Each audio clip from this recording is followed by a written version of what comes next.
I started off my civil rights career as a voting rights lawyer.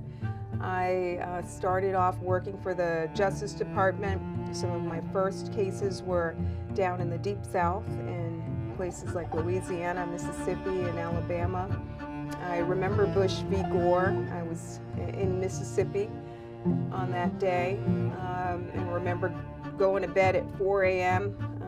With no election result, and we then lived through weeks of a saga to figure out the resolution of that election.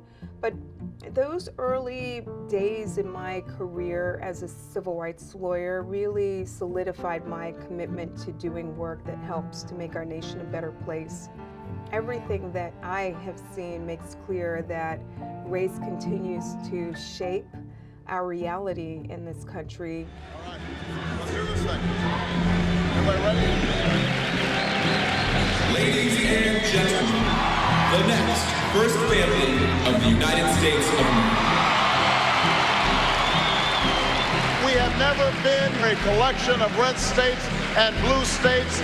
We are and always will be the United States of America. The election of Barack Obama most certainly can't be left out of this story. That absolutely was a turning point. Because of what we did on this day, in this election, change has come to America.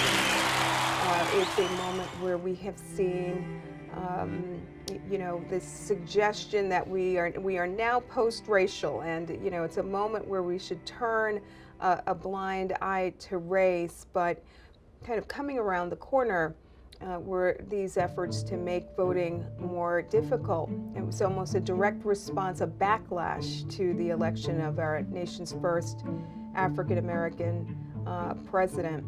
And those efforts have only intensified in the last 3 years, and most certainly race seems to be the driving force here. Race absolutely colors this story. If every county in our country was all about putting ID into the hands of every voter, no matter where they are, no matter the color of their skin, no matter how poor they are, if we could put ID easily into the hands of every voter in our country, then I wouldn't have a problem with it. But the reality is that getting access to government-issued ID today requires jumping through a lot of hoops and hurdles. It calls for going down to the local government agency, going there during the right hours. It requires getting a costly birth certificate, paying another costly fee to obtain the ID. These are just burdens and hurdles that no one need jump through just for the ability to exercise the right to vote. So there are the laws and actions taken by lawmakers to make voting more difficult. And then there's just outright racism that you sometimes see rear its ugly head in communities. I remember monitoring an election in East Carroll Parish, Louisiana. This is a very poor part of Louisiana, not far from Angola, and large African American community and a history of voter suppression efforts. And I was at a polling site. It was a majority black polling site, a local school that was used for voting. And at some point, a local law enforcement officer decided to set up a speed trap across the entrance, directly across the entrance to the school. And it was remarkable. I watched as car after car did a U-turn to avoid going past that sheriff. It was so clearly an effort set up right around at the peak time of voting in this community, an effort that was about locking people out, about chilling participation.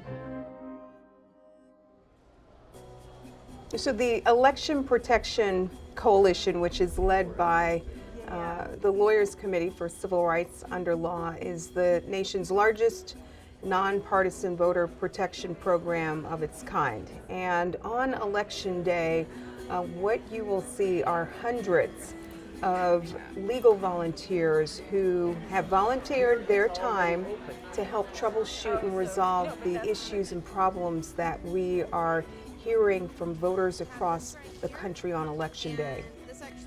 The problems that we anticipate really run the gambit from long lines that could form outside of polling sites, voters who may arrive to find their names have been purged from the rolls, malfunctioning equipment, to potential voter suppression or harassment or intimidation efforts. So we really are braced for any kind of issue or problem that may rear its ugly head on Election Day. And our sole goal is making sure that every eligible American is able to cast their ballot on Election Day.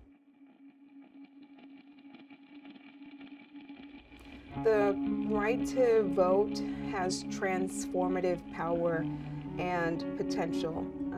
What excites me about this election cycle, it's not just that there's a presidency that's up for grabs, but all of the local races that are on ballots make a difference in our communities and in our quality of life.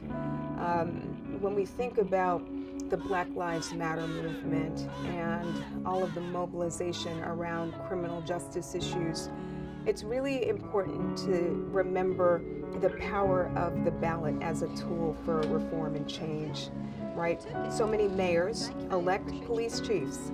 So many district attorneys across our country, they are the ones who decide whether or not to prosecute a cop who used deadly force without basis against an African American. Sheriffs who run our jails, they are, for the large part, elected officials. So there is transformative power that comes with our votes, and to me, it's just it is a part of the dialogue when it comes to figuring out how do we make our nation a better place, how do we make our democracy stronger. It's through the vote.